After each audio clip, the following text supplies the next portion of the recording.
नमस्कार, आप देख रहे हैं PMT न्यूज पहाड़ से मैदान तक। आइए चलते हैं खास खबर की तरफ। प्रधानमंत्री नरेंद्र मोदी के 75वें जन्म दिवस के अवसर पर सेवा पखवाड़ा के अंतर्गत कई कार्यक्रम का आयोजन किया जा रहा है। यह कार्यक्रम 2 अक्टूबर तक लगातार किए जा रहे हैं। उसी उपलक्ष्य में हरबटपुर पोटा रोड वेडिंग पॉइंट में कार्यक्रम किया गया, जिसकी संयोजक जिला उपाध्यक्ष मधु राघव व ऋषभ अग्रवाल रहे। वहीं कार्यक्रम का शुभारंभ मुख्य अतिथि प्रदेश अध्यक्ष व राज्यसभा सांसद महेश भट्ट द्वारा दीप प्रज्वलित कर किया गया। प्रधानमंत्री के जीवन पर आधारित डॉक्यूमेंट्री फिल्म उपस्थित सभी सम्मानित जन को दिखाया गया एवं उनके जीवन से संबंधित चित्रों को प्रदर्शनी के माध्यम से सभी के समक्ष प्रस्तुत किया गया, जिसे देखकर सभी भावुक हो उठे।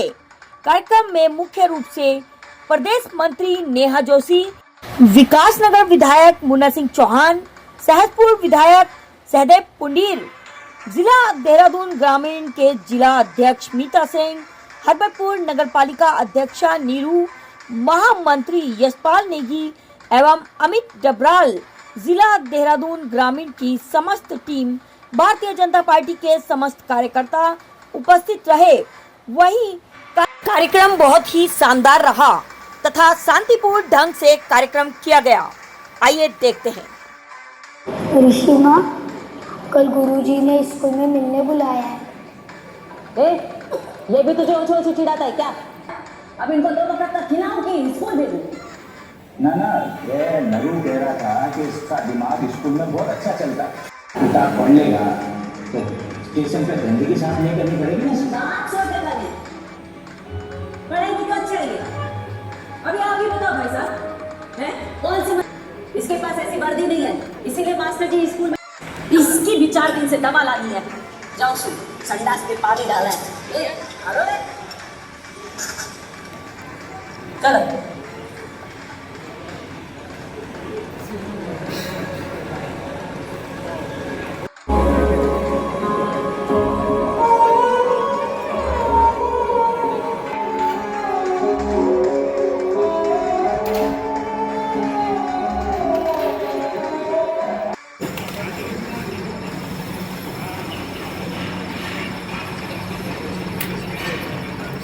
लालटेन बनकर बापा ने अब सुबह ही तेल भरा है। भैया, ये लालटेन हमारे लिए जी रहा है। उसको जीने दे, तू सो जा। चलो बैठ जाओ। संजू मनिया, सुलाल पटेल, मान सम्राट पदों में पार्टी को सुशोभित किया है। अब मैं इस जिले के सम्मानित जिलाध्यक्ष भाई मीता सिंह जी से आग्रह करूंगा कि स्वागत भाषण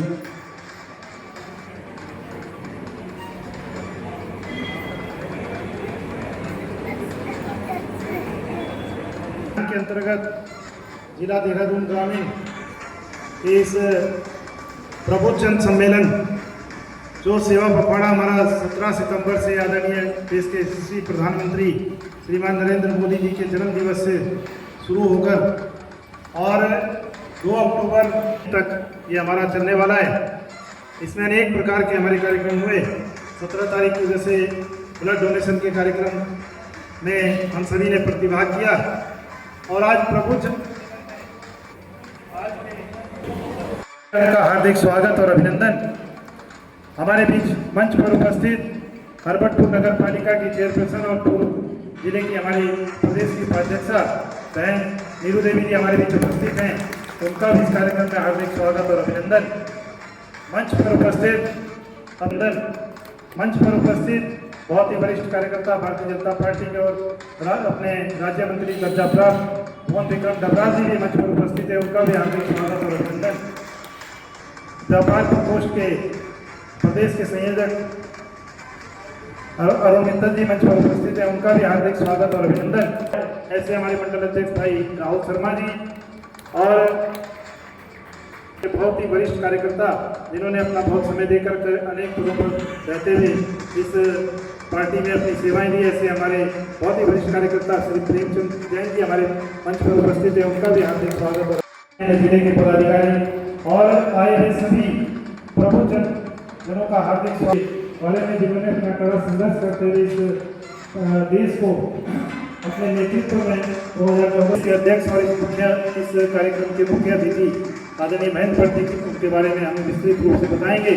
आप सब उनके नेतृत्व में जो ये प्रदेश आगे बढ़ रहा है, मैं ऐसे ही प्रदेश अध्यक्ष जी का एक बार पुनः हार्दिक स्वागत और अभिनंदन करते हुए अपनी वाणी को विराम होगा। अपने देहरादून ग्रामीण जिले की प्रभारी बहन नेहा जोशी जी, जिनको अभी प्रदेश में नवीन दायित्व प्रदेश मंत्री का मिला है और पूर्व में राष्ट्रीय उपाध्यक्ष युवा मोर्चा के रहते हुए भी आप लगातार पूरे भारत में युवा मोर्चे को लेकर आगे बढ़ी हैं। और अब मैं बहन नेहा जोशी जी का स्वागत करते सभी से आग्रह करूँगा, कर्तव्य करेंगे। माता की भारत माता की आज हमारे देहरादून ग्रामीण जिले में आयोजित माननीय प्रधानमंत्री नरेंद्र मोदी जी के जन्मदिन के उपलक्ष्य पे जो सेवा पखवाड़ा भारतीय जनता पार्टी द्वारा पूरे देश में मनाया जा रहा है, इस मंच पर आज हमारे बीच में हमारे प्रदेश के यशस्वी अध्यक्ष, राज्यसभा सांसद आदरणीय महेंद्र भट्ट जी मौजूद हैं और उन्होंने एक नया दायित्व मुझे प्रदेश में देकर मेरा मान सम्मान और मैं कहूँगी उत्तराखंड की नारी शक्ति का भी जो मान सम्मान बढ़ाया है और मुझे एक मौका दिया है छोटे से कार्यकर्ता को प्रदेश स्तर पे काम करने का। तो पहला कार्यक्रम है नए दायित्व मिलने के बाद, तो मैं इस मंच से आदरणीय महेंद्र भट्ट जी को और मैं कहूँगी सभी वरिष्ठ कार्यकर्ता जो आज मंच पर सभी मुझसे सीनियर हैं, तो मैं जिम्मेदारी कोई भी हूँ, मैं सभी को प्रणाम करते हुए मंच पर आदरणीय हमारे विधायक सहदेव कुंडीर जी हैं, हमारे जिला अध्यक्ष नीता सिंह जी हैं, पिछले 6 महीने से जिनके साथ मिलकर मुझे इस जिले में काम करने का मौका मिला है, आदरणीय नीरू देवी जी, कुंवर विक्रम डबराल जी, हमारे दोनों ही महामंत्री अमित डबराल जी और आदरणीय नेगी जी, आदरणीय संतोष राव, भारतीय जनता पार्टी से और हमारी विचारधारा से जुड़े हुए सभी लोग जो आज इस सभागार में उपस्थित हैं, मैं सभी को मैं बस 2 बातें आपके बीच में कहना चाहती हूँ कि जिस शख्सियत का जन्मदिन मनाने के लिए हम एक कार्यक्रमों की लंबी श्रृंखला पूरे भारत में चलाते हैं और जिनके जीवन को लेकर एक सूक्ष्म डॉक्यूमेंट्री अभी हमने देखी, मैं व्यक्तिगत रूप से अगर अपने आप को भारतीय जनता पार्टी का जो मेरे पास पद है, जो जिम्मेदारी है, कार्यकर्ता हूँ, उसको भी अगर मैं अलग कर लूँ, केवल अपने आप को एक महिला के रूप में भी देखूँ। भारत के मजबूत लोकतंत्र को किस स्थिति में आप खड़ा करना चाहते हैं? क्या आप बोल रहे हैं? किस संस्था पे आरोप लगा रहे हैं? आप भूल गए जब देश के अंदर मतपेटियां लूटी जाती थी, उन लोगों ने अपने आंखों से देखा है। आप भूल गए जब इंदिरा गांधी का चुनाव रद्द हो गया, आपने इमरजेंसी लगा दी। किस बात को बोले? आज कल्पना करिए, विश्व के लोग भी आश्चर्यचकित होते हैं भारत के निर्वाचन आयोग को कि पूरा निर्वाचन हो जाता है, कहीं किसी प्रकार का द्वंद्व नहीं होता है और बहुत जल्दी परिणाम आते हैं और परिणाम जब आते हैं तो जनता का जान रेस होता है। लेकिन हिमाचल जीत गए तो ठीक, उत्तराखंड हार गए तो वोट चोरी, कर्नाटक जीत गए कांग्रेस ठीक, कभी उन्होंने ईवीएम के बारे में चर्चा की, कभी दूसरी चर्चा। आज राहुल गांधी जिस प्रकार से भारत के निर्वाचन आयोग पर प्रश्न कर रहे हैं, मैं सीधा आरोप लगा रहा हूं, राहुल गांधी भारत के लोकतंत्र को कमजोर करने का षड्यंत्र कर रहे हैं और आने वाले समय में भारतवर्ष की जनता जितनी स्थिति कांग्रेस की आज है उस सभी गर्त में बिठा देगी। ये मैं इसलिए कह रहा हूँ, क्या चिंता करनी पड़ेगी। हमारे कार्यकर्ता समाचार अखबार पढ़ते हैं, टीवी देखते हैं, उनको लगता है विरोधी जो बोल, क्योंकि हम लोग विरोध का भी सुनने वाले लोग हैं। आप कल्पना करिए, किसान आंदोलन चला, किसान एक एक्ट आया, किसान नीति की एक नीति आई, उस नीति में जब जनता ने विरोध किया तो प्रधानमंत्री जी ने जनता की आवाज सुनी, उस नीति को स्थगित किया। हम जनता के साथ तालमेल करके चलने वाले लोग हैं, इन्हें जनता हमारे साथ खड़ी है। लेकिन आप जनता को, लोकतंत्र को जिस प्रकार के झूठ के मुहां में, उसका परिणाम कांग्रेस भुगतने को तैयार रही। उत्तराखंड की जनता ने सबक सिखाया है। हमारे नगर निगम के चुनाव हुए, हम सब लोग जानते हैं कि 13 में से जिला पंचायत जीते भाई, हम सारे के सारे नगर निगम उत्तराखंड के बीजेपी जीती है। जिला पंचायत में 13 जिला पंचायत 13 जिले है ना, हरिद्वार को जोड़ दो, 13 में से 12 जगह भारतीय जनता पार्टी। अब इस बार देहरादून जिले की यहाँ की स्थिति थोड़ी विपरीत आई, हमको परिशोध ठीक करना है कि हर जगह जीत का मुआना यही तो प्रधानमंत्री को देना है, यही तो जनता का बल है, यही तो शक्ति है। अगर विधानसभाओं के अंदर, जिला पंचायत के अंदर, ग्राम सभाओं के अंदर, क्षेत्र पंचायत के अंदर भारतीय जनता पार्टी प्रथम लहराएगा तो यही मोदी जी को शक्ति देने का काम होगा। लाल बहादुर शास्त्री जी और गांधी जयंती तक सेवा पखवाड़े के कार्यक्रम पूरे देश में चल रहे हैं, हमारे प्रदेश में चल रहे हैं। हमने थोड़ा, क्योंकि प्रदेश आपदा का क्षेत्र है, इसलिए जो बड़ी आपदाएँ आई हैं, इसलिए हमने देवी आपदा सेवा पखवाड़ा के नाम से इस कार्यक्रम उत्तराखंड के अंदर मना रहे हैं। बुद्धिजीवियों के बीच में मोदी जी कर्तृत्व के लेकर आज एक गोष्ठी है और इसमें हम उन सारे विषयों की चर्चा करेंगे जो प्रधानमंत्री मोदी ने देश को विकसित राष्ट्र बनाने के लिए एक श्रेणी के रूप में चयनित किए। अभी प्रधानमंत्री मोदी जी का दूसरों के लिए जियो वही जीवन कहलाता है, उसका चित्र भी यहाँ पर दिखाया गया। और मैं कह सकता हूँ कि प्रधानमंत्री जी का जन्म दिवस हर वर्ष सेवा भाव का ही रहता है। हमने इसमें चाहे ब्लड डोनेशन का कार्य हो, मातृशक्ति के विभिन्न बीमारी पर प्रशिक्षण का कार्य हो, और स्वच्छता के विषय को लेकर, गोष्ठियों के विषय को लेकर, प्रदर्शनी के विषय को लेकर हम मोदी जी के कार्य को जन तक पहुँचाने का काम को आगे बढ़ा रहे हैं। कार्यक्रम श्रृंखला में आज उत्तराखंड क्योंकि आपदाग्रस्त क्षेत्र है, इसलिए यहाँ हमने देवी आपदा सेवा पखवाड़े के रूप में इस कार्यक्रम को लिया है। अपने कार्यक्रम ने कहा है कि जहाँ भी देवी आपदा आई है वहाँ आपके द्वारा सेवा भाव के क्षेत्र में जो कार्य हो सकता है करने की आवश्यकता है। जो दुखी है उनको जो आवश्यकता है उसकी पूर्ति करने की आवश्यकता है। ऐसा कार्यक्रम है।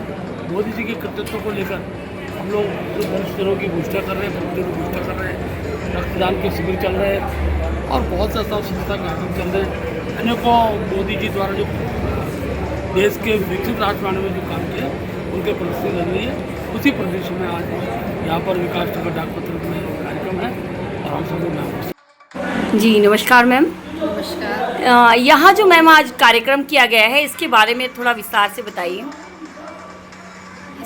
ये कार्यक्रम जो है 17 सितंबर को हमारे माननीय प्रधानमंत्री श्रीमान नरेंद्र मोदी जी का जन्मदिवस था। तो भारतीय जनता पार्टी आदरणीय नरेंद्र मोदी जी के जन्मदिवस को सेवा पखवाड़ा के रूप में आयोजित कर रही है। यह कार्यक्रम 17 सितंबर से 2 अक्टूबर तक चलेगा, जिसमें विभिन्न प्रकार के कार्यक्रम होंगे। इस कार्यक्रम को करने का मूल उद्देश्य ये है कि हम विभिन्न कार्यक्रमों के माध्यम से समस्त लोगों को, आम जन को सेवा पखवाड़ा के तहत सेवा कार्य से जोड़ सकें। ये हमारा मूल उद्देश्य है। जैसा कि हम सभी जानते हैं 11 सालों के कार्यकाल में मोदी जी ने नीचे गरीब जन से लेकर के ऊपर तक के लोगों का पूरा सहयोग किया है। आप देखिए कि पहले महिलाएं कितनी परेशान रहती थी, चूल्हे पर खाना बनाती थी। उज्ज्वला योजना के तहत उन्होंने गैस चूल्हे प्रदान किए हैं, हर घर नल हर घर जल दिया है और गरीबों के लिए आयुष्मान कार्ड दिया है। पहले गरीब लोग बड़े अस्पताल में जाते हुए बड़े ही झिझकते और डरते थे, लेकिन आज एक रिक्शा चालक भी अगर उसको कोई समस्या उत्पन्न होती है तो आयुष्मान कार्ड लेकर वो बड़े अस्पताल में जाने के लिए तैयार हो जाता है, क्योंकि उसको ये विश्वास है कि 5 लाख का इलाज मुझे मुफ्त मिलेगा। तो इस सेवा पखवाड़े के अंतर्गत हमने आज जो कार्यक्रम यहाँ आयोजित किया है, इस कार्यक्रम को हम प्रबुद्ध जन सम्मेलन के रूप में आयोजित कर रहे हैं। इसके माध्यम से हम आदरणीय मोदी जी के जीवन पर एक छोटी सी डॉक्यूमेंट्री फिल्म दिखा रहे हैं। लोगों को ये संदेश देना चाहते हैं कि मोदी जी किस स्थिति से उभर करके आज भारत देश के प्रधानमंत्री बने हैं और किस प्रकार से उन्होंने अपने जीवन में संघर्ष किया। ये जन जन तक पहुंचाने का हमारा मूल मकसद है हमारा। अब तक की खबर में बस इतना ही। मिलते हैं अगली खबर में, तब तक के लिए नमस्कार।